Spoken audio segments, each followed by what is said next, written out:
methods, which is yung principles na ina-apply ng isang guro sa loob ng classroom. Ang unang quote dito ay, I hear and I forget, I see and I remember, I do and I understand. Ibig sabihin, learners learn best by doing at experience ang learning source ng isang bata.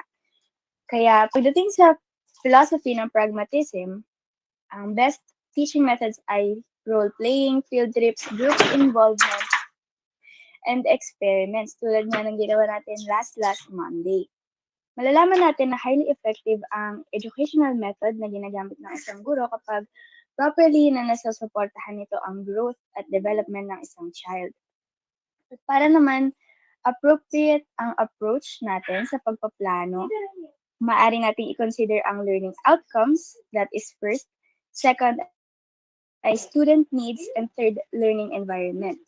Pangalawang bullet naman ay, since experience matters in learning, pragmatic teachers prefer using individualized instruction and structured activities rather than lecture type. Ibig sabihin, hindi lang basta nakikinig passively ang students, kundi actively participating sila sa pag-aaral. Students are given guidance and flexibility in their learning process. At next naman ay ang curriculum features. Ang curriculum features, it typically refers sa skills and knowledge na inaasahang matutuhan ng isang bata. Okay? So, ang feature, naglalay siya ng foundation para sa isang bata, pero nagbibigay siya ng room for discovery and exploration. Sa philosophy ng pragmatism, may emphasis sa process or how to ng isang bagay. Paano ba natututuhan o paano ba isinasagawa ang isang bagay? Dahil nga pinapahalagahan ng pragmatism ang experience at sino-consider ng pragmatism na katotohanan ang bagay na beneficial sa daily living. And also, experience must be productive, meaning ang experience ay nagpuproduce ng growth sa isang bata. Pragmatists propose a curriculum based on problems that arise out of daily living. School is therefore an extension of home and community. Ngayon, ang teachers ay motivator at guide on the side ng isang bata. And also, pragmatism opposes the traditional and textbook-based knowledge at hindi ito basta lang about sa memorization or follow the recipe, kundi ayun nga, emphasis sa experience and exploration and discovery para sa isang bata. Ayun lang, at para naman sa susunod na magtatalakay, narito si Jaisel. Thank you, Marisol. Now, dumako naman tayo sa proponent ng pragmatism kasi kanina pa natin siya pinag-uusapan pero hindi pa rin natin nakikilala kung sino ba yung proponent ng pragmatism. Si John Dewey yung proponent ng pragmatism. He is an American philosopher, psychologist, and educational reformer. Siya din yung founder ng philosophical movement na pragmatism. Sinasabi lang na ang connection ng prior knowledge or schema sa current and new knowledge ay mahalaga dahil ang pragmatic classroom ay nagpo-focus sa experiences. Dewey believes that an individual will learn by exposing themselves to the world and interacting to their society because not all knowledge can be taught using books or instructional material. Sinabi ni John Dewey na education should help young people learn to be better at social interactions. Social interactions help us learn how to cooperate, negotiate, and get along to other persons around us. Next naman natin is yung significant role of teachers. Ano nga ba yung mga roles ng teacher sa isang pragmatic classroom? Pragmatism is a learner-centered philosophy, so technically, ang role ng teacher ay maging facilitator and guide sa loob ng classroom. Ang pragmatic classroom ay center sa students itself. Ang mga teacher ay responsible for guiding the learners and suggesting kapag kailangan ng mga students. Ilan sa mga skills and attitudes na kailangang i-possess ng teacher sa isang pragmatic classroom is motivating, nurturing, and warm. Motivating kasi may mga times na mawawalan ng inspiration or determination yung mga students to learn. That's why teachers should always motivate their learners to study. Next is nurturing, wherein yung mga teachers yung tumutulong sa mga students when they need help, like sa mga activities na nahihirapan silang gawin. And lastly, being warm in the sense na friendly sila, active listener when needed, affectionate, and enthusiastic. Isa pa sa mga role ng teacher sa pragmatic classroom is for them to serve as challenger and equally leader katulad ng pagbibigay ng mga situations na kailangan nilang isolve. This kind of activity will help learners na i-align yung mga learnings nila sa classroom to real-world setting. Next naman is yung role ng learners. Katulad nga ng sinabi ko kanina, ang learners ang center of learning sa isang pragmatic classroom. They are active participants in learning because they are responsible for their own learning and basically they learn from their experiences and prior knowledge. Pragmatic learners also believe na walang absolute and permanent truth kasi ang truth ay nagbabago as time goes by.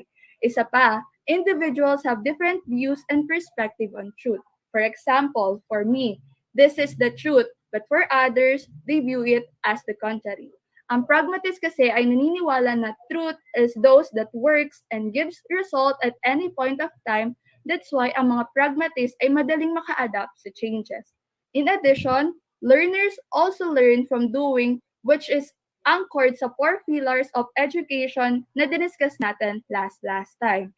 Ang mga pinaniniwalaan ng mga students ay yung mga knowledge or information na nagawa or na-experience nila and proven by their personal experiences. Again, ang role ng mga learners is they are the center of the learning process, active participants in search of more practical knowledge and learning by doing. Next naman is the learning assessment. So, assessment tools can be in the form of journals, simulations, individual portfolios, games, fieldworks, and on-the-job training sa isang pragmatic classroom. Majority of the learning assessments focus on integrating learners' personal experience and course material. These kinds of assessments help learners to be engaged more personally and directly with the curriculum in line of their experiences. Naniniwala kasi ang mga pragmatists that knowledge is applied to real life, kaya ang mga assessment na ginagawa sa isang pragmatic classroom ay nakafocus sa actual doing with the connection to their personal experience.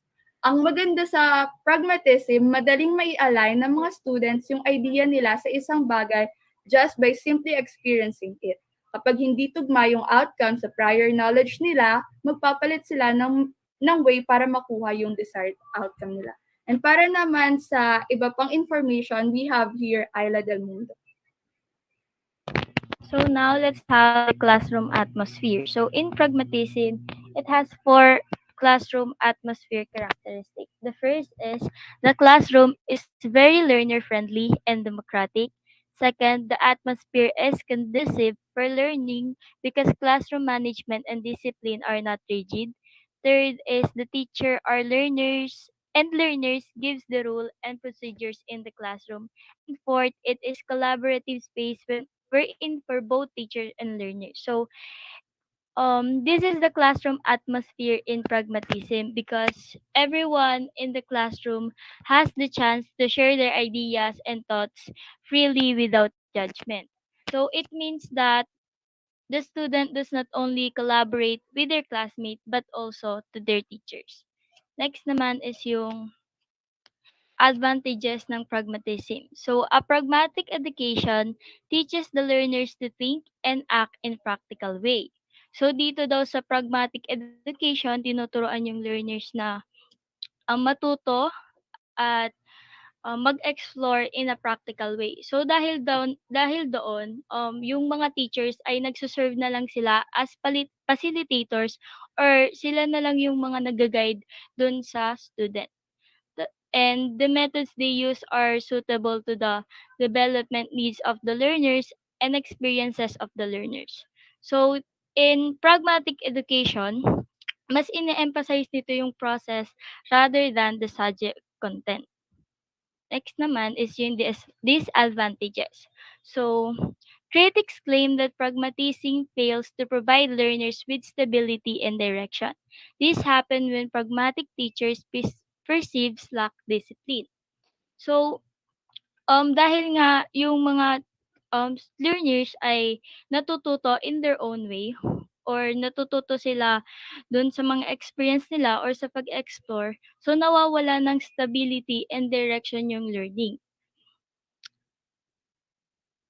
So next naman is critics also argue that personal experience as a basis for learning is not enough, since it is difficult to get information just from direct experiences. So, 'di ba sinasabi natin na experiences is the best teacher. But syempre hindi lang dapat tayo nagbe-base doon sa experience natin, dapat din galing siya from factual or from sources na relevant. Next naman, to gain information, it is still necessary to combine personal experiences with formal instruction. So, syempre, kailangan pa din natin ng mga teachers para ma-share yung knowledge. Hindi lang dapat tayo dapat gina-guide pa din natin sila para meron pa ding formal instruction. So, meron po bang question? If none, Jason Miligaya will discuss the summary.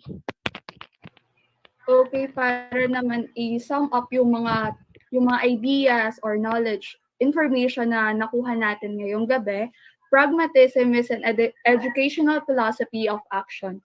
It derived from the Greek word pragma, which means action, practice, to do, or to accomplish. Pragmatists rejects the idea of idealists and realists because they believe that there is no fixed, absolute, and permanent truth.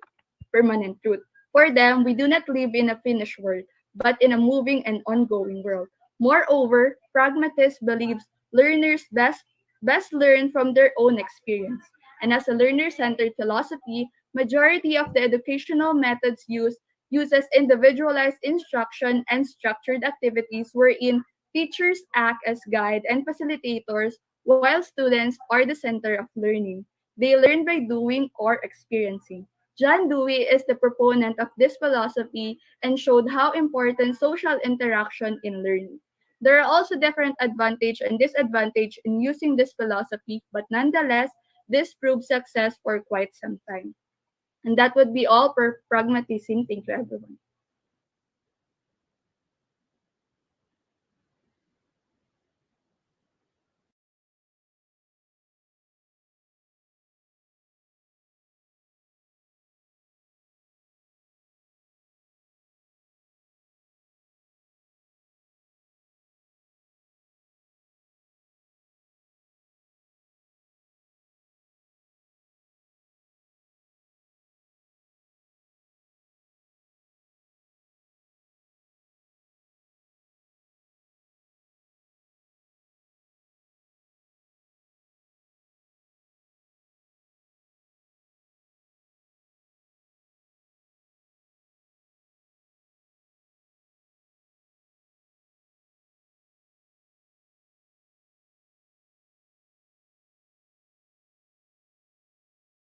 I am Russell Marie Nicole M. Marsalian.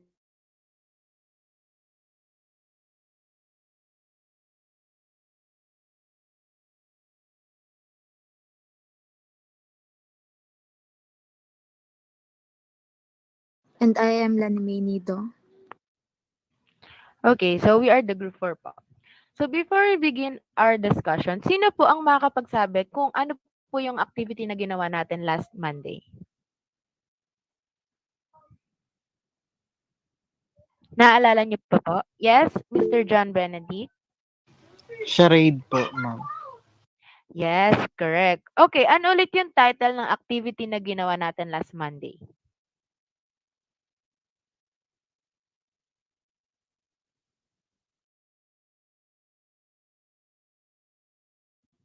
Naaalala po ba?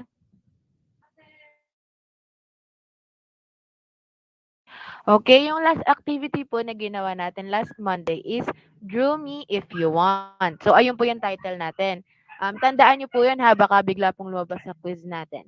And, sino naman po ang makakapagbigay ng mga words na hinulaan natin last Monday? Yes, Mr. Mark Gideon. Decision making po. Another. Yes po, Miss Justine Bandales. God po. Yes, tama po. Si Miss Janica po. Free will. Yes. Si Mr. Angelo Hitalia po. Freedom of speech. And si Mr. John Benedict Senya. Human ethics. Yan. So, that will be all po. Okay, class. So, those words ay connected sa ating topic na existentialism.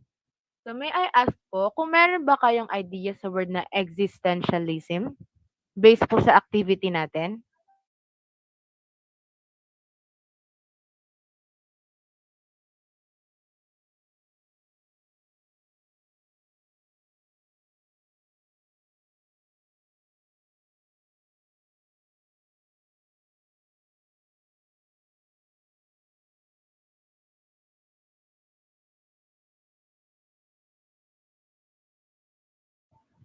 Okay. May idea po?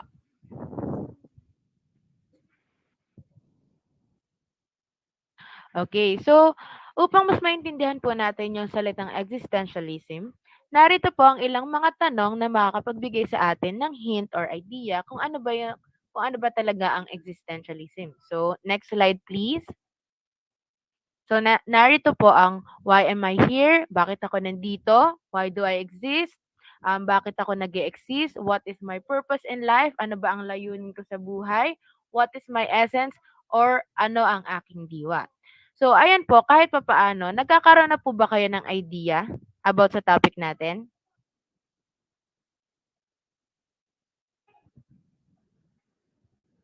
Yan, okay. So, let's first know kung ano ba ang kahulugan ng existence. So, next slide please. Yan. So, ang existent po ay galing po sa salitang Latin word na ex means out and stare means to stand out. So, yung existence meaning to stand out. So, sinasabi po na ang existence ay nangangahulugan ng the state of being real or of being known or recognized. So, another term na nabanggit kanina is ang essence. So, next slide please. Yan. So, ang essence po ay nilalaman ng meaning, purpose, what it is, or nurture. So, it is the basic or most important idea or quality of something. So, let's proceed kung ano nga ba ang kahulugan ng existentialism. So, next slide please. Yan. So, sinasabi po, as you can read on your screen, ito ay ginawa ng mga philosopher na si Jean-Paul Sartre, Kierkegaard, at iba pa. So, according to them, sinasabi na existentialism refers to the rejection of the idea na mayroong higher power or God na sinasabi na nagko-control sa ating destiny. So, masasabi natin na kapag nabasa natin ito na ang existentialism ay tungkol sa hindi paniniwala na mayroong Diyos. However, ang nais lamang pong sabihin ng mga nabanggit na philosopher ay tayo ay may free will, mayroon tayong kalayaan na makapagdesisyon para sa ating sarili.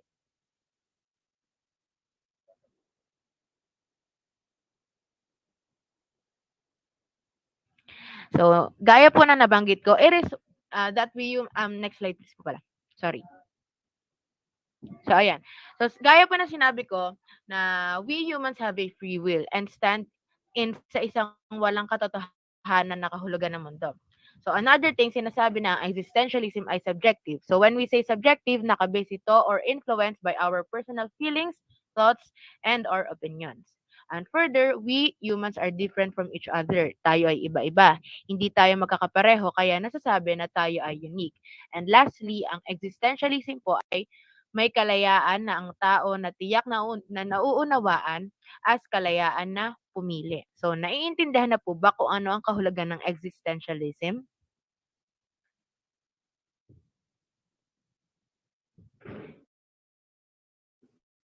Okay, so now let's talk about existentialism in education. So next slide, please. So sinasabi po na ang existentialism in education ay isang teaching and learning philosophy na nagbibigay diin sa kalayaan or freedom ng mga students na makapagpasya kung ano yung kurso ng kanilang pag-aaralan. So another, ang existentialist teacher ay may pananaw na walang nakakataas o deity na puwersa na namamahala sa kanilang mag-aaral.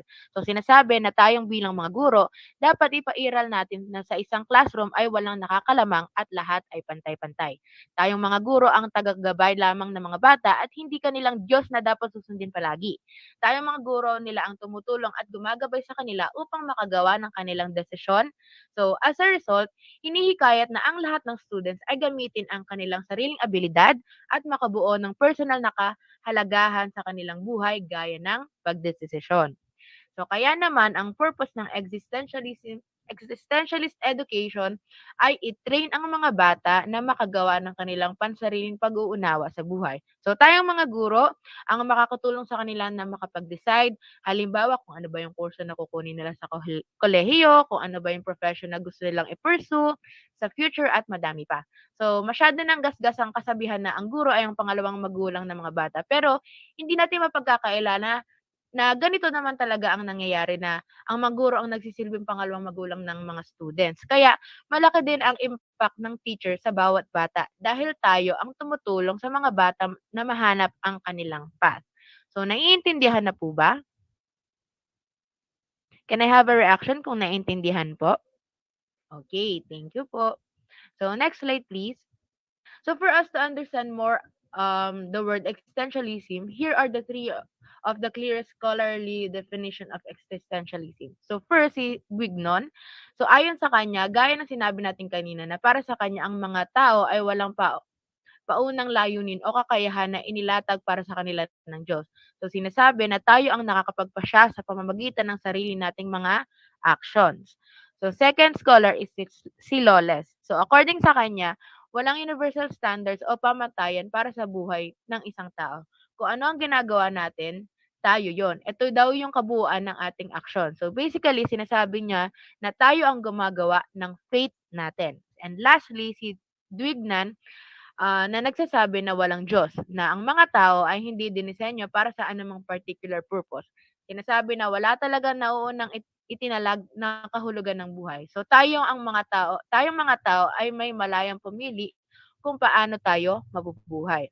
Ngayon na narinig na natin ang kahulugan ng existentialism, maaari po ba akong makarinig na sarili nilang pagkakaunawa sa tungkol sa existentialism? So para sa inyo, based po doon sa mga nabanggit ko, nagigets nyo na po ba kung ano ba existentialism? Pwede po ba kayo makapagbigay ng thoughts nyo about doon?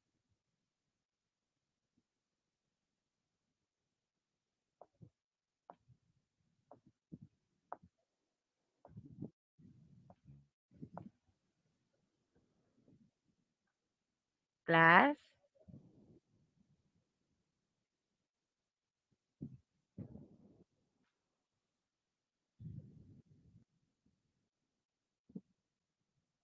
Sige po, magtatawag na lang ako.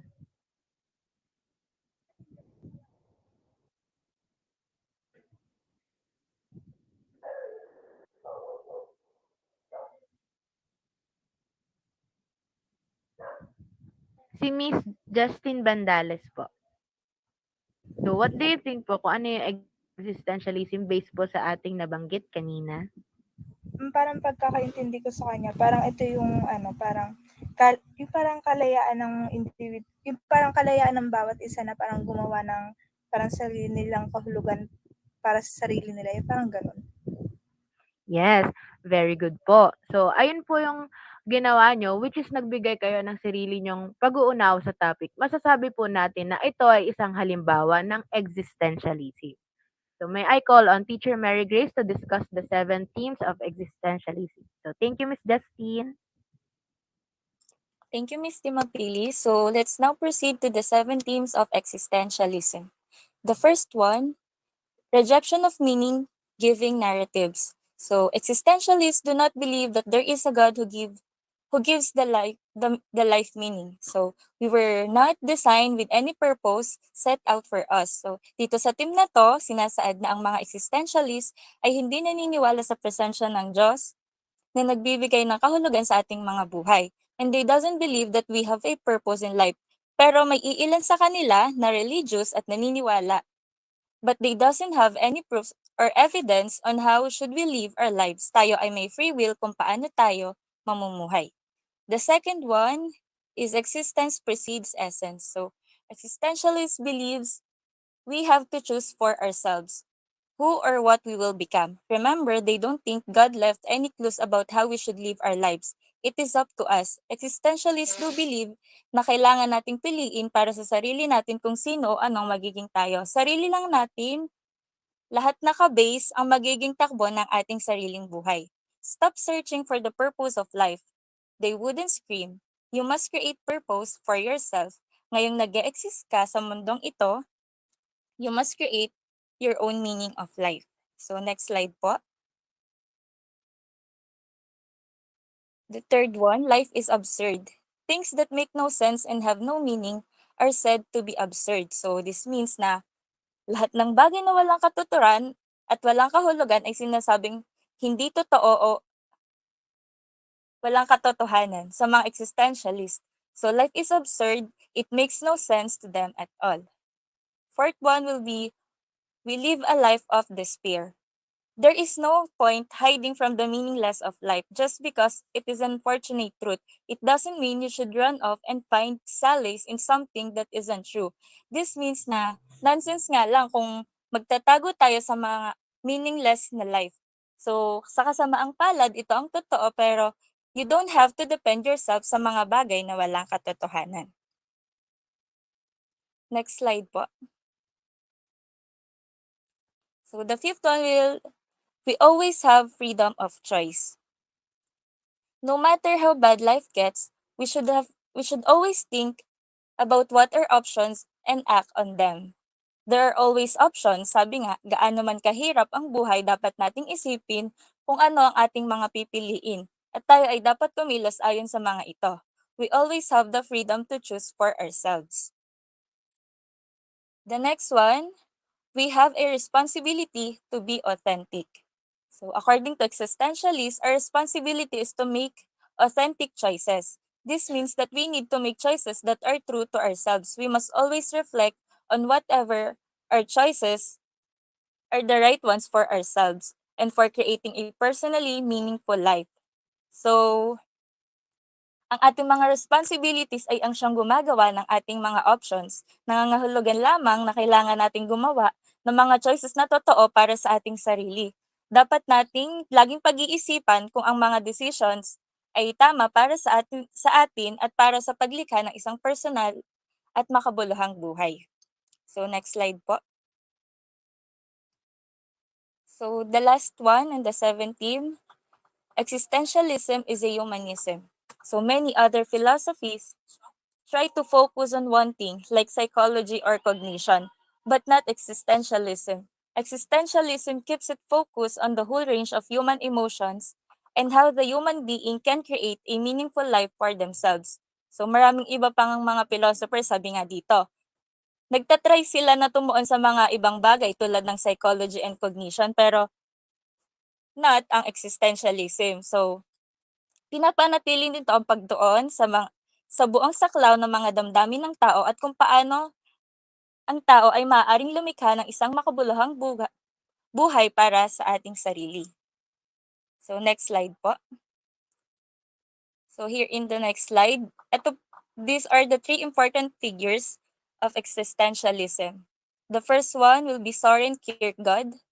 He believed the rejection of organized religion, free will, and despair and anxiety. The next one will be Friedrich Nietzsche, and he believed that God is dead, truth is subjective. And the last one is Jean-Paul Sartre. He believed that there is no fundamental meaning of life, existence precedes essence, and condemned to be free and bad faith. So, next slide po ay i-discuss naman po ni Ms. Russell Marceliana. Thank you po. Thank you, Miss Mary Grace Lastre. Let's move on to the existentialism in classroom. First is educators should help students find meaning for their lives. As educator, it is important not to only teach academic knowledge but also help students find meaning in their lives.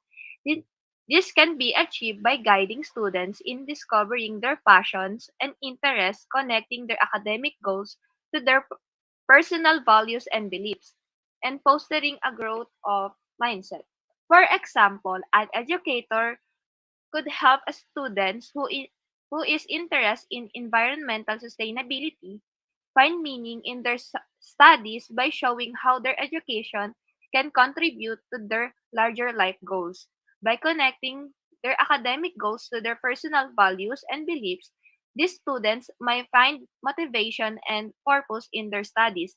Additionally, educators can provide resources such as career assessment and job shadowing opportunities to help students better understand their strengths and interests. By, by exploring different career paths and extracurricular activities, students may find meaning and purpose in their lives. Second is we should not force right way to live on to students. It is important to remember that there is no right way to live and that students should be encouraged to explore their own paths and make their own decision. Educator can provide guidance and support, but ultimately it is up to each student to find meaning and purpose in life. Third is teachers should encourage students to exercise individual choice. As a part of encouraging students to find meaning in their lives, teachers should also encourage individual care such as project-based learning, negotiation of rules, and student-led curriculum. For example, project-based learning allows students to explore their interests and passion through hands-on project, while the negotiations of rules empower students to take ownership of their learning environment. Student-led curriculum, on the other hand, allows students to have say in what they learn and how they learn it, encouraging them to take an active role in their education. Fourth is, students must learn that their choices have consequence. It is important for students to understand that their choices have consequence, both positive and negative. For example, if a student chooses to study hard and complete their assignment on time, they are likely to receive good grades and feel a sense of accomplishment. On the other hand, if a student chooses to procrastinate and not put in effort, they are likely to receive poor grades and feel disappointed in themselves. Similarly, if a student chooses to participate in extracurricular activities and building strong relationships with their peers and teachers, they are likely to feel sense of belonging and support. However, if a student chooses to isolate themselves and not engage with others, they may feel lonely and disconnected. Students must learn that their choices have an impact on their lives and the lives of those around them. By making thoughtful and responsible choices, they can build a positive future for themselves and those they can care about. Fifth is students need to accept responsibility for themselves regardless of their circumstance. It is important for students to understand that they are responsible for their own lives regardless of their circumstance. While extra factors may influence their experience, is ultimately up to each individual to take ownership of their choices and action. For example, a student who comes from a disadvantaged background may face more obstacles and challenges than their peers. However, it is still their responsibility to make the most of the opportunity available to them and work towards their goal. This may mean seeking out additional resources and support such as tutoring or mentorship to help overcome their obstacles. As students who struggle with mental health issues may find it difficult to focus on their studies and participate in extracurricular activity, while they may need additional support and accommodations, it is responsibility to seek out help and take steps towards managing their mental health. By accepting responsibility of their lives, students may take control of their future and work towards their goals. They can make choices that align with their values and beliefs and take steps towards creating the life they want to lead. Six is educators should make students aware of infinite choices they have in their lives. As educator, we can help students understand the concept of infinite choice by encouraging them to explore their interests, passion, and values. By providing resources and support such as career assessment and mentorship program, we can help students make informed choices that align with their goals and aspirations. An example is that students who is passionate about music but feels pressure to pursue a more practical career path by embracing their passions and choosing to pursue a career in music. This student is creating meaning in their life by aligning their career with their personal interests and values. By embracing the concept of infinite choice, students can take ownership of their lives and create a future that is meaningful and fulfilling to them. Last is expression of an authentic self should be encouraged. It is important to encourage students to express their authentic selves and find meaning in their lives. This concept is closely tied to existentialism, which emphasizes individual freedom and choice in creating one's own meaning in life.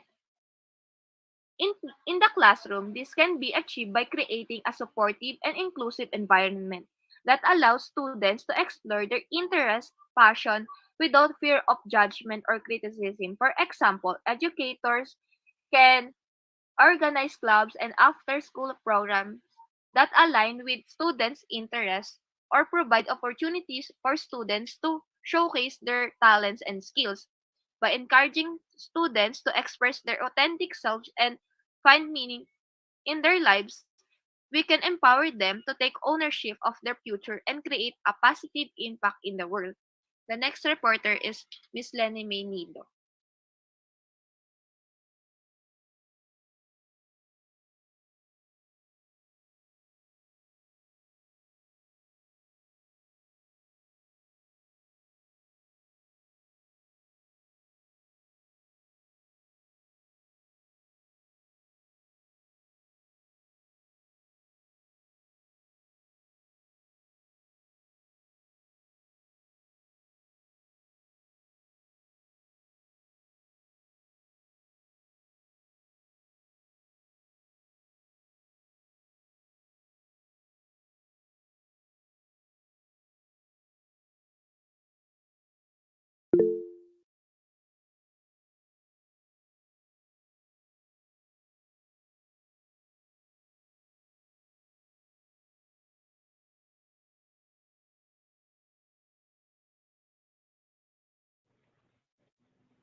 Hello.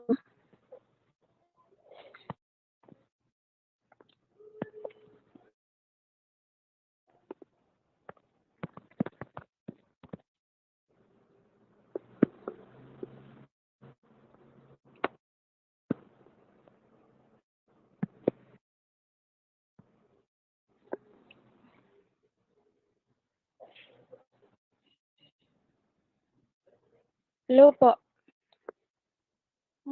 Hindi ako rinig. Rinig ka na po.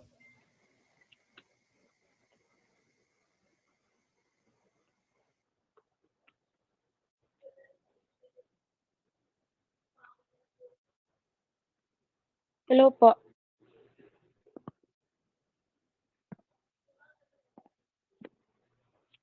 Rinig ka na po. Oh, uy, walang internet. Hello po?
Hello po, good evening. Can you hear me, guys? So, sir, nawalan po kasi ng signal. So, yun po. Proceed na po ako ulit. So, sorry po ulit. Okay, let's proceed with strength of existentialism. So, the first one is children feel more in control when freedom and choice are emphasized. So, dito, children should be able to choose how they want to live their lives, and everyone should have the freedom to decide on their own. Kasi it is very necessary for the development of a person. And if we give them the freedom to choose, we are also letting them grow on their own. And also, they will be able to reason out the outcome of every decision. It can also sharpen their intelligence, raise their confidence, and help them to face challenges in life.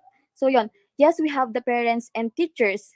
Nandyan sila not to decide for us, but just to guide us. So, for example, sa pagpili ng course na gusto natin, hindi pwedeng parents natin yung mag-decide. Kasi in the end, the choice is ours, 'di ba? Sa atin yung choice that na pipiliin natin yung course na gusto natin. Whatever you feel like doing, you should pursue it. Kasi mas alam ng student kung ano yung mga abilities and capabilities nila. And if you stop the child pursuing their dream, malilimitahan yung bata na mapakita yung full potential nila. And kasi that's not the path that they wanted to pursue. So therefore, let them have the freedom to raise their voice and express their opinions. So next is children are taught that in order to succeed, they must put a lot of effort and choose wisely. So, um, dito parang we need to tell to our students na to be able to succeed, we need to give efforts to everything that we do. Hindi natin pwedeng ipagpasa Diyos lahat or kahit sinong taong nasa paligid natin. Kasi tayo yung may hawak ng buhay natin. Tayo yung magde-decide. Kaya kung minsan, alam ko, mas naririnig nyo to minsan sa teacher natin na kayo yung gumagawa ng grades nyo, taga-compute or taga-encode lang kami. 'Di ba? Parang naririnig natin yan sometimes sa mga teachers. Parang in reality, that's there another way to say na kung yun lang yung pinagtrabahuhan mo or kung yun lang yung effort mo, yun lang talaga yung makukuha mo. Kaya parang dito, you should emphasize na kahit sa ang aspeto, kung pinaglalaanan mo ng effort, and then you'll definitely benefit something from it. So sa madaling salita, parang ikaw yung gumagawa ng future mo. If wala kang effort, walang mangyayari. And every decision and anything happens to that decision, that's your accountability. So next is the promotion of authenticity may aid in the integration of LGBTQI students. So, dito parang let's just let them express themselves. Let's encourage and motivate students, most especially yung mga part ng LGBTQI, to express themselves. Kasi 'di ba, when children expresses themselves authentically, who and what they really are, it can create the life that they really wanted. This means teacher will not should not teach girls to act like ladies and boys to act like a man. Kasi 'di ba, if you choose to be yourself and you disregard everyone's thinking about you, you can act and do everything that you love and always wanted to do that may lead to a happy and successful life.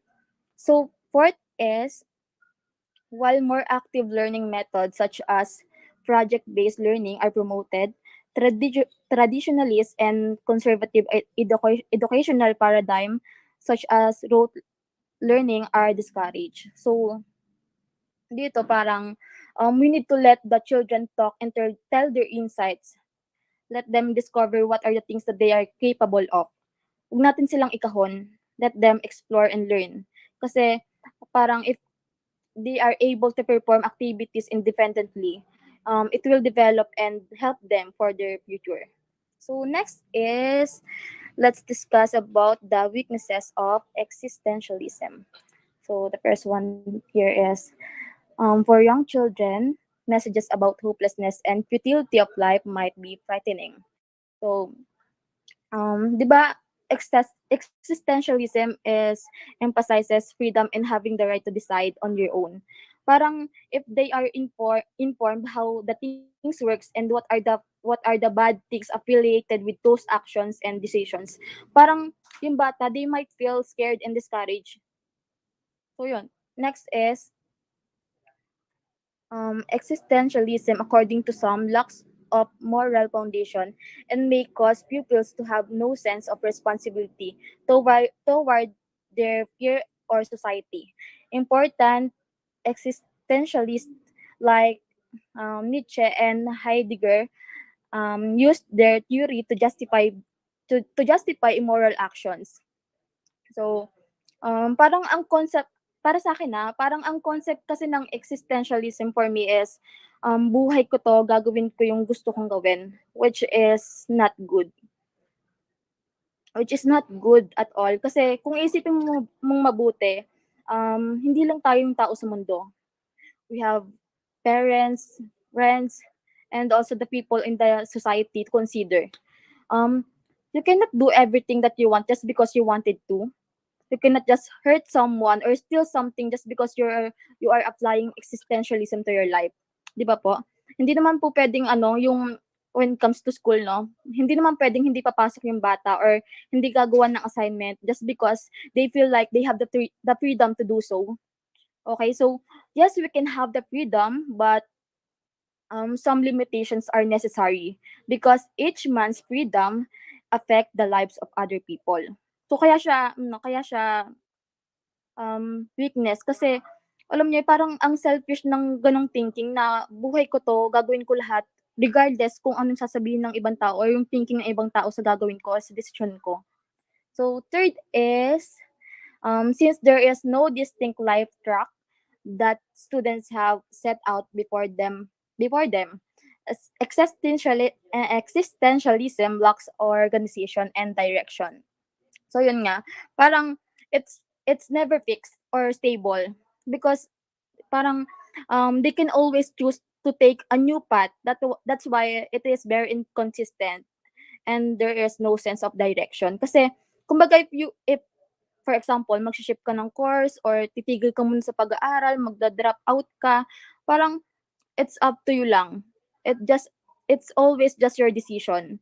Um, Kasi nga, for me, that's the concept of existentialism. Ayun talaga yung concept ng existentialism na parang my life, my rules, 'di ba? Parang regardless, disregard na lahat ng tao, mapa-Diyos pa yan kasi buhay ko 'to.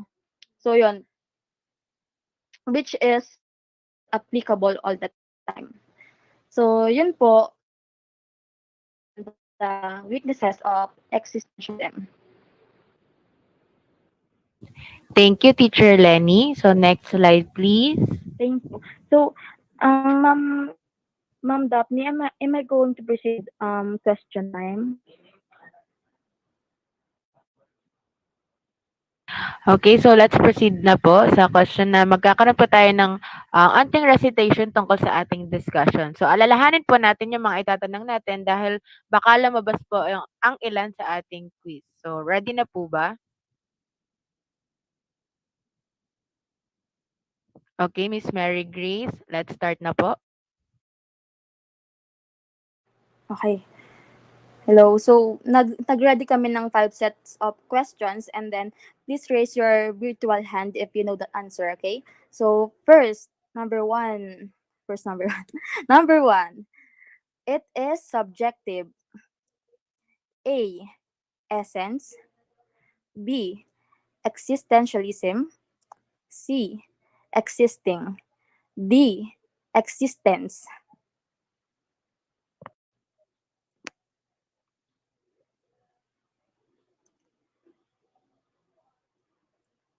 Again, number one, it is subjective. A. Essence. B. Existentialism. C. Existing. D. Existence.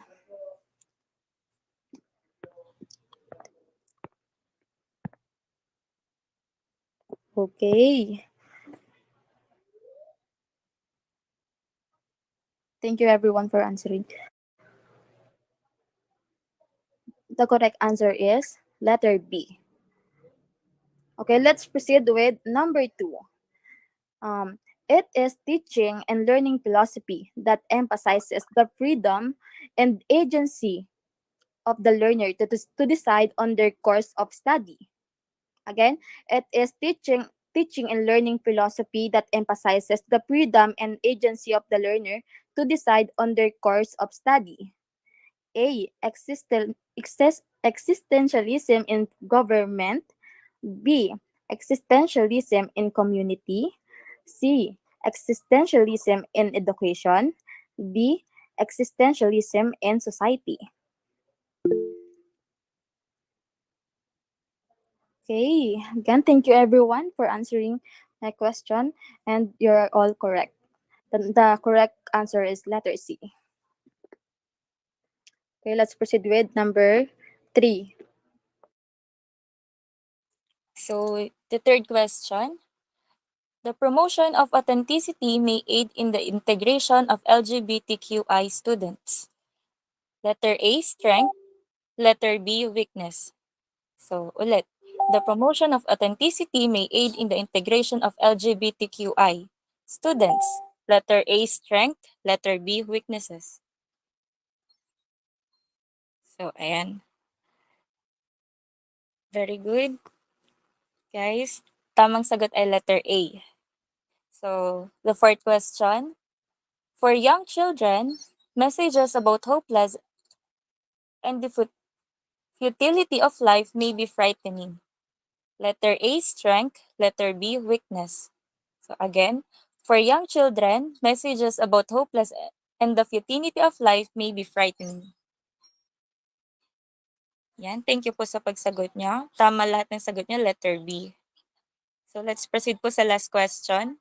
Last question po is, what is the title of our activity last Monday?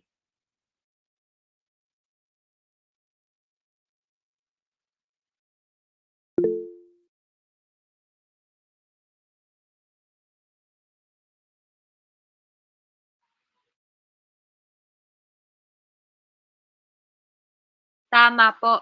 Draw me if you want. So ayan, thank you class for tonight. Mag-prepare na po tayo sa ating quiz. And that's all for our presentation. Have a great night, class.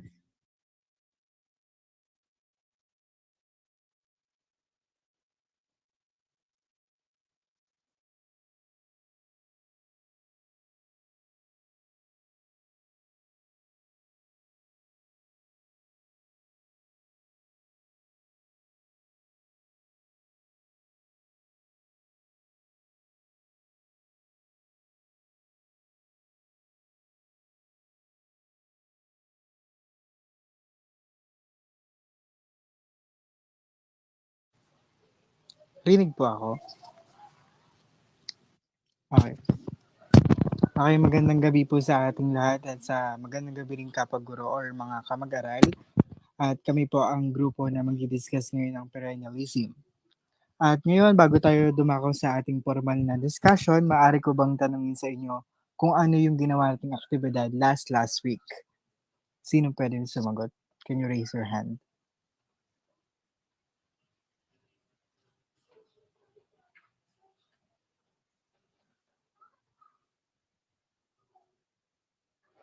Okay, I think. Okay, ang ginawa natin last week ay yung okay, sige, go, Miss Regina. Nag-ano po tayo, tongue twister. Yan, tama. Ang tongue twister. And to connection to the perennialism, dahil ang naniniwala yung mga perennialist na ang mga old way na way ng pagkatuto ng bata ay merong memorization, reporting, kaya naman ginawa natin ang tongue twister. And to further explain what is the secular, educational, and religious, nandito naman si Teacher Janica. So, okay.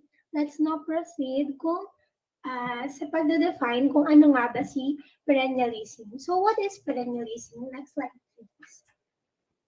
So, okay. Perennialism, it is a teacher-centered type of philosophy in education kung saan si teacher, siya yung nagsisilbing source. Subali, sa kanya nanggagaling lahat ng dapat na matutunan ng mga students. And then si student naman, sa classroom, sila ay taga-receive lamang ng mga informations na sinasabi sa kanila ni teacher. So we have 3 different types of perennialism. Next slide po ulit. So we have secular perennialism, religious perennialism, and then educational perennialism. So dumako po tayo sa secular perennialism.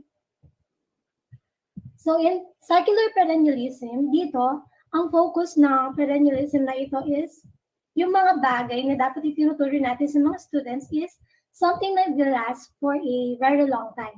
Para hindi lang siya dapat basta-basta pang matagalan. Dapat ito rin yung mga bagay na nangyayari ng paulit-ulit and it should encompasses the humanist and scientific traditions.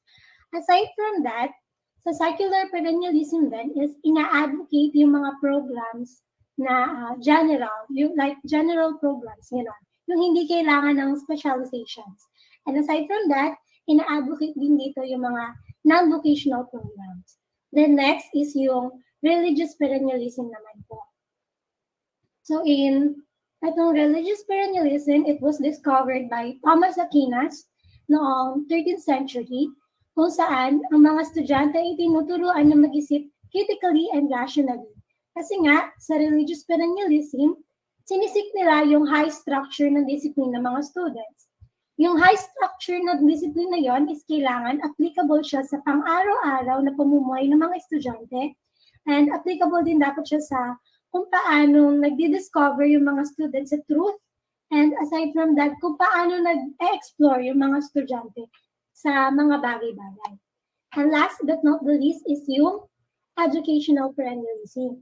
In educational perennialism naman po, isa siyang normal or common type lang ng philosophy in education kung saan ang mga teachers or ang mga perennialists ay naniniwala na if ever na magtuturo sila, dapat yung mga tinuturo nila sa mga bata or sa mga estudyante is practical or necessary lamang sa buhay ng mga estudyante.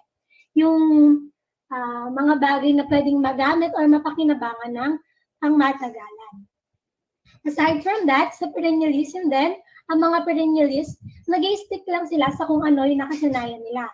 So for example, si teacher, isa siyang perennialist, naniniwala siya, or ang philosophy of education niya is perennialism, bali yung, kunyari, sa first year ng pagtuturo niya, sa first year ng teaching niya, ito na yung strategy or method na ginawa niya ng pagtuturo, sa susunod na taon, ganun pa rin yung gagawin niya.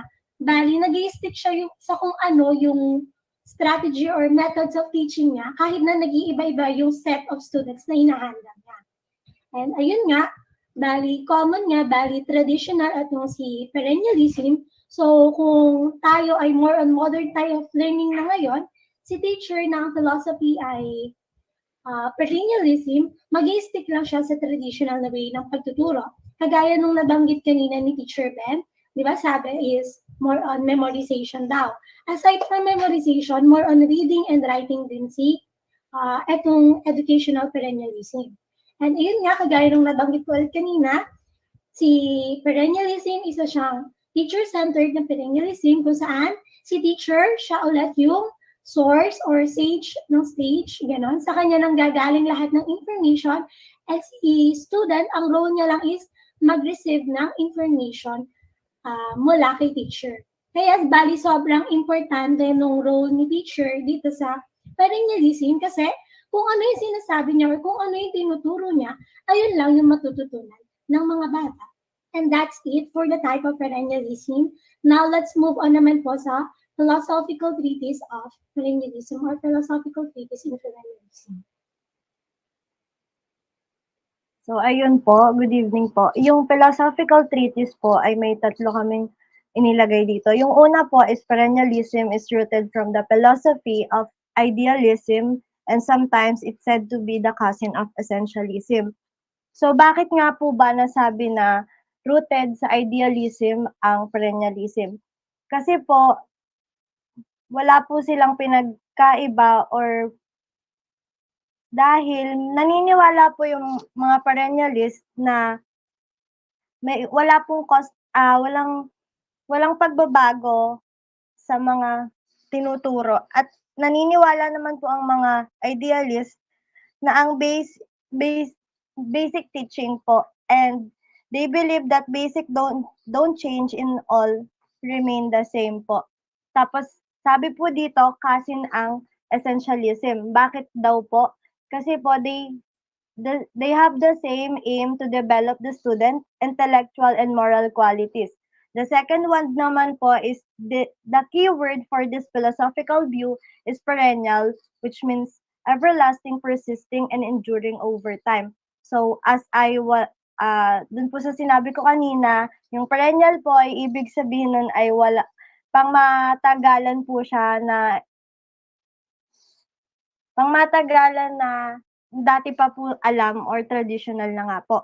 So the third one is perennialism is regarded as the most conservative, traditional, and inflexible. So bakit po ba nasabi na most conservative? Nasabi po na most conservative, traditional, and inflexible ang perennialism dahil nga po sa traditional way of teaching na ito po, ang teacher po yung authority dito and siya din po yung source of knowledge and hindi po flexible dahil ang nagbibigay nga lang po ng information ay ang teacher. So the next one naman po is the aim of education. The first one is to develop the highest distinguished characteristic of human which is reasoning. So dito po tinuturuan ang mga estudyante kung paano po mag-isip ng sa critical na bagay at sa pinag-iisipan po talaga nila. Pangalawa naman po, to educate the national learner so they can deal with intellectual concept of life. So dito naman po, parang tinuturuan po yung mga bata na matuto, hindi lang po tungkol sa mga pinag-aaralan nila, pati na rin po sa iba pang aspeto ng buhay. And dito po, it is a lifelong learning po. Yun po. The next one po ay i-discuss ni Teacher Ben.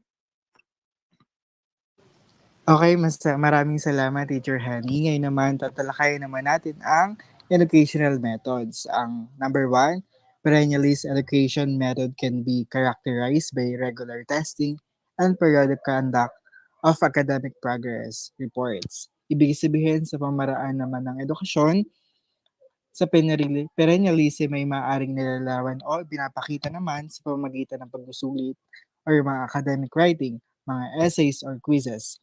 Dahil merong isang curriculum na tinuturo sa mga bata. At nandito rin yung one size fits all. Ibig sabihin naman, ang mga guro ay may sinusundang pamamaraan na tinuturo at strategy. At hindi ito nagbabago para sa mga bawat mag-aaral. Para naman matiyak na natutugunan ang mga needs ng lahat ng mga mag-aaral at nababahagi naman ito sa kanilang mga nalalaman sa bawat isa. Number two, perennialist method also follows highly structured approaches to teaching. And also, teachers are mental disciplinarians and role model. At sa pamagitan nito na nagkakaroon naman ng pagsusulit kung saan nasusukat naman ang development or pagkatuto ng mga bata at lagi itong ginagawa para masanay ang mga bata. At yung mga guro yung mga sinusundan nga silang mga standards or strategy. Next slide po.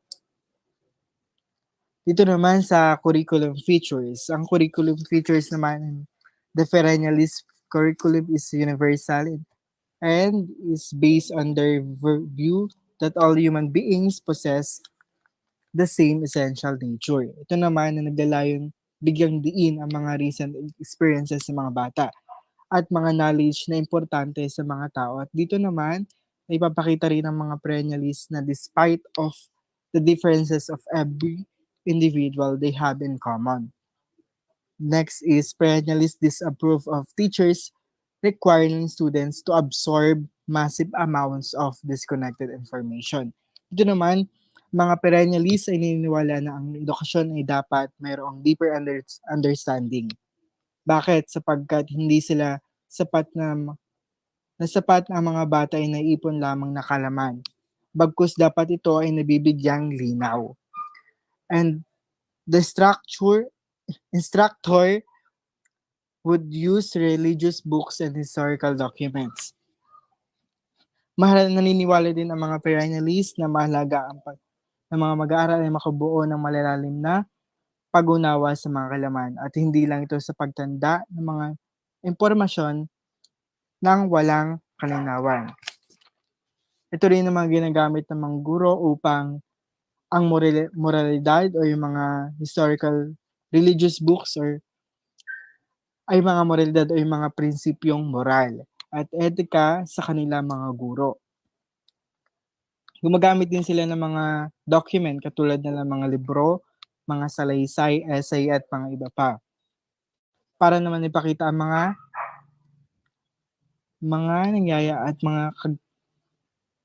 kaganapan sa nakaraan. Yung mga nangyayari sa nung nakaraan at mga kaganapan nung mga historical deeds. It is a claim to claim perennialist that every curriculum should be designed and well-crafted to teach meaningfully concepts. Sa pamamagitan naman ito, ang mga guro naman ay naglalayong maghatid ng mga konteksto at pagkaunawa sa mga pangyayari sa nakaraan at kung paano ito na-impluensya sa kasalukuyan. At yung last naman, the in-character subjects and activities should be removed from the school works. Dito naman ang mga perennialists or mga konsepto ng mga ituturing ng mga mag-aaral ay dapat magkaroon ng tunay na kahulugan sa totoong buhay. Kasi, which means na dapat nakakatulong ang mga mag-aaral na maunawaan ang mundo sa kanilang environment. Yung mga life to their futures. At para naman sa significant roles, dito naman si Teacher Ira.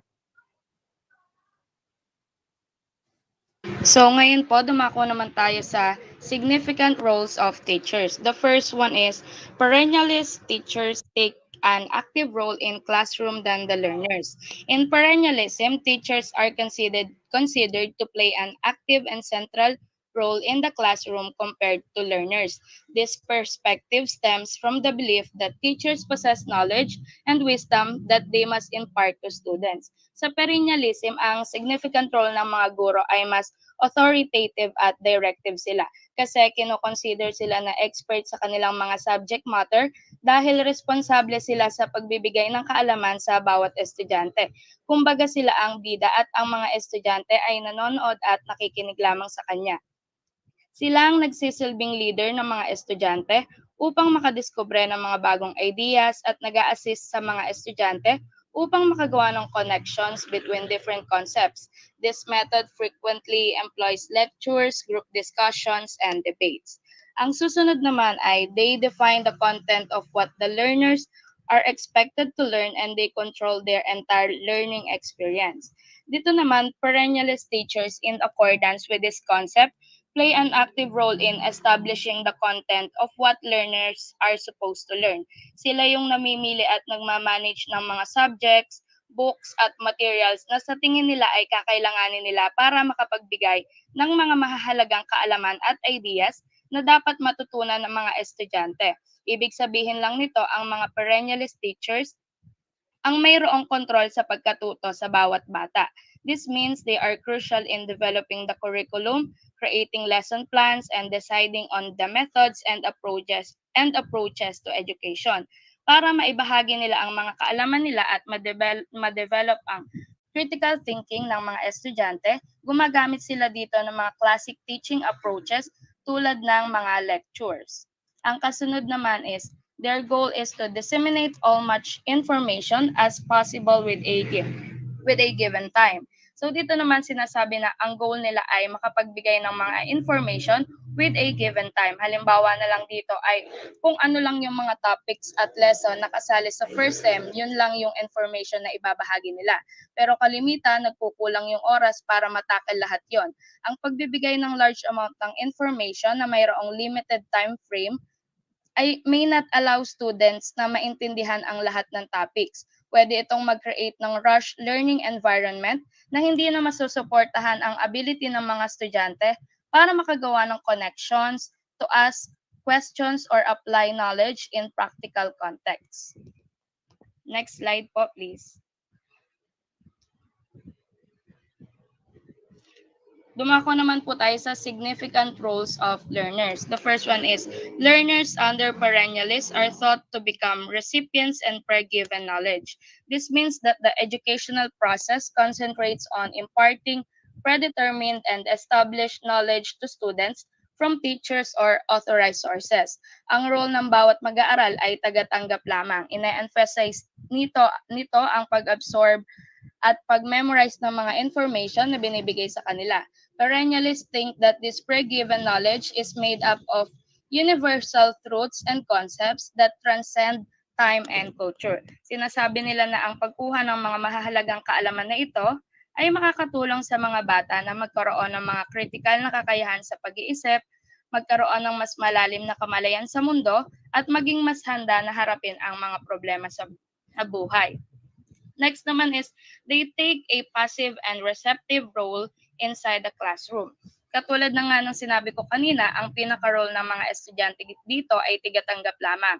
Ang mga estudyante ay nag-a-absorb lamang ng knowledge at wisdom na tinuturuan ng kanilang guro.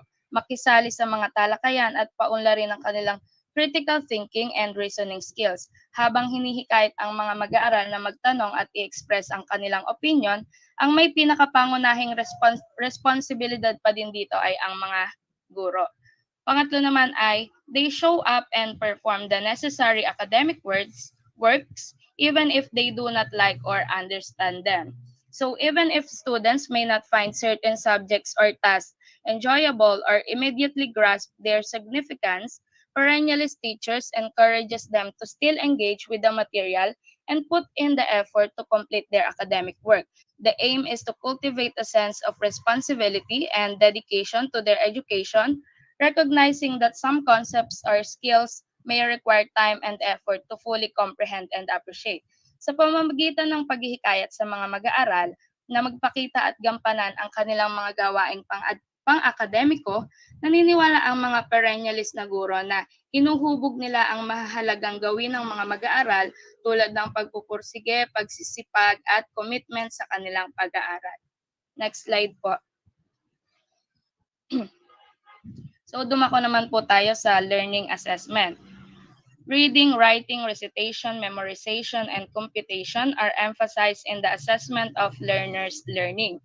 In perennialism, reading, writing, recitation, memorization, and computation are emphasized in the assessment of learners' learning due to their foundational importance in acquiring and demonstrating knowledge. These activities serves as essential tools for students to engage with and internalize the enduring truths, principles, and values that perennialism seeks to transmit.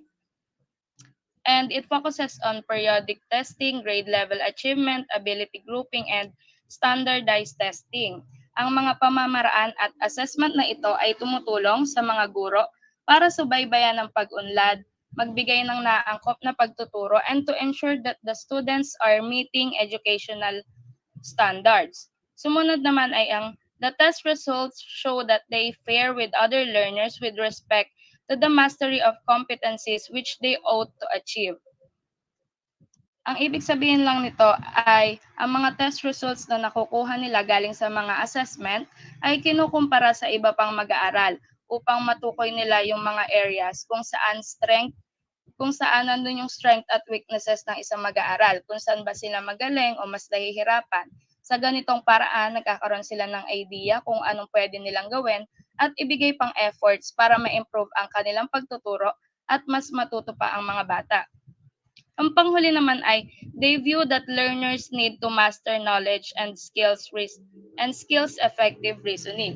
Ang ibig sabihin nito ay kailangan matutunan ng mga mag-aaral ng tama ang mga kaalaman na tinuturo sa kanila.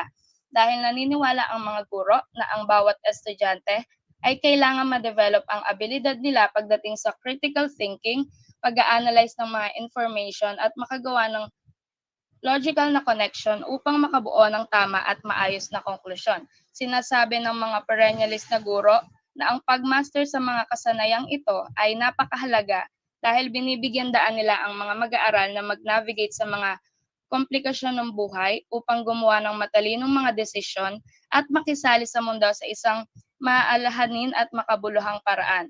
By emphasizing the acquisition of reasoning skills, perennialist teachers aim to foster intellectual development and equip the learners with the tools necessary for lifelong learning and development. Yun lang po para sa part ko at ang susunod po ay ide-discuss ni Teacher Ben. Okay, thank you, Teacher Ira. Ngayon naman po, dadako naman tayo sa classroom atmosphere. Teacher is dominated. Dominated, ibig sabihin, nangingibabaw ang mga guro. O yung guro ang mga nangunguna sa klase.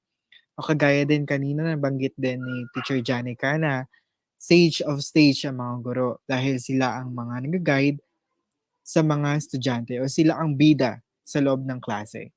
Pangalawa, the atmosphere of perennialist classroom has a usual format. Pinaka-importante na rin ay kadalasan din natin ginagawa na nagtatanong ang teacher at sasagot naman si estudyante. Ito rin yung mga nakabase sa curriculum kagaya ng mga ginagawa natin ngayon. Sa the way na pagtuturo ng mga teacher. Ang teacher ang nagtatanong at ang estudyante naman ang mga sumasagot. Pangatlo naman, it is believed that the learners develop a broad range of rational powers. Ang pinaka-importante ng mga guro ay meron silang siniset na rules sa loob ng klase. Na sa ganun, magkaroon ng disiplina ang mga bata. Yun lamang po para sa classroom atmospheres. Nandito naman si Teacher Henny. So ngayon naman po, ide-discuss ko po yung advantage at disadvantages ng perennialism. So meron po ditong 7 advantages. Una na po dito is it maximizes the learner reason, intellectual, and ultimately their humanity. So sa perennialism po, parang mas mapapalawak pa po ng mga learners yung reasoning skills po nila, yung intellectualidad po nila, tsaka yung humanity po nila. Pangalawa, it gives a sample and clear direction to education that is proposally teaching the learner how to think, particularly the wisdom of the past. So dito naman po sa pangalawa, matututo po yung mga estudyante na mag-isip sa pinakasimple at pinakamalinaw na direksyon para para po mas maano po nila yung wisdom na galing sa past po. Then number 3 naman po, it emphasizes transforming every learner into an educated and rational being. So dito naman po sa pangatlo, bawat isang estudyante po or isang batang tinuturuan ay matuto at maging rational po sa pagdedesisyon po sa mga bagay-bagay. Pang-apat naman po, it keeps the learner focused on important information and principle of recurring human experiences. So dito naman po, nagpo-focus po ang mga estudyante sa mga importanteng impormasyon at dun po sa mga principle na nanggaling sa mga human experiences po. Sa panglima naman po, teachers are able to take full control of the classroom activities. So yun po, advantage po na ang teacher po yung sa kanya po galing yung classroom activities kasi po siya po yung may control doon. Then pang-anim po, teachers are able to optimize the time and there are no worries that learners and teacher will miss important topics for discussion. So yung advantage din po dito na yung teacher nga po yung center of the classroom kasi po alam niya po yung mga dapat ituro sa mga bata at maiiwasan po na may ma-miss na dapat ituro po sa bata. Then pang-pito naman po, teachers are able to guide the learner that occur a suitable pace for learner to acquire new knowledge adequately. So dito naman po, ang mga teacher po ay sila nga po yung nag-guide sa mga estudyante para may matutunan po sila na bagong impormasyon po or bagong karagdagang kaalaman po. Then sa disadvantage naman po, meron pong 4. Una po is a teacher-fed teaching and learning espouses by perennialism makes teaching process boring for the learners. So, sa estudyante po, parang ang dating nung perennialism is boring kasi nga po, teacher lang po yung nagbibigay ng information sa kanila and parang hindi po sila nakakapag-explore kung ano po yung mga dapat nilang gawin. Pangalawa po, there is only little time for learners to collaborate. So, ayun nga po, as kanina po, sabi po kanina, si teacher lang po yung nagbibigay ng activities and mas lessen po yung time ng mga learners na makapag-collaborate po sila sa iba pa po nilang kasamang kamag-aral. Then pangatlo naman po, less provision of activities that allows learners to explore and to customize their own learning based on their abilities and interests. So ayun po, disadvantage din po ito dahil hindi nga po makapag-explore ang mga bata at hindi po nila maipakita kung ano po yung mga abilities and interests po nila. And disadvantage din po ito kasi po meron pong iba't ibang way ang mga bata kung paano po sila matututo ngayong 21st century. Then pang-apat po, learners are not allowed to express themselves. So ayun po, hindi nga po nila ma-express yung sarili nila. So disadvantage po siya pag sa perennialism kasi nga po teacher-centered po siya. Yun lang po sa disadvantage and advantage. So, ayun po. To sum it up lang po, again, we discussed about the perennialism. And again, si perennialism, kagaya ng paulit-ulit na sinasabi kanina, teacher-centered type of philosophy siya. And nagpo-focus siya or ina-emphasize dito yung pagtuturo sa mga bata ng mga practical stuffs na maaaring mai apply sa pang-araw-araw na pamumuhay. And dito rin po sinasabi na si teacher ay authoritative and siya ang nagdo-dominate ng buong classroom, while si learner naman ay nagre-receive lamang ng informations mula kay teacher. We also discussed the 3 different types of perennialism, which are the secular, religious, and educational perennialism. Again, si perennialism, nagmula siya sa philosophy of idealism, pero somehow related siya kay existentialism. Then dito rin po ina-apply yung highly structured approaches to teaching and also yung principle na one size fits all. Diniscuss din po natin yung iba't ibang curriculum features ni perennialism. Then yung sa learning assessments naman, ilan sa mga examples ng learning assessments ng perennialism ay yung reading, writing, recitation, memorization, at saka computation. Tapos aside from that, meron din tayo ng mga periodic at saka standardized testing. Ganun. And lastly, yung na-discuss po ni Teacher Henny sa atin, which is yung advantages and disadvantages ng perennialism. And that's all po for our discussion. Sana nakinig kayo and of course, sana may natutunan kayo.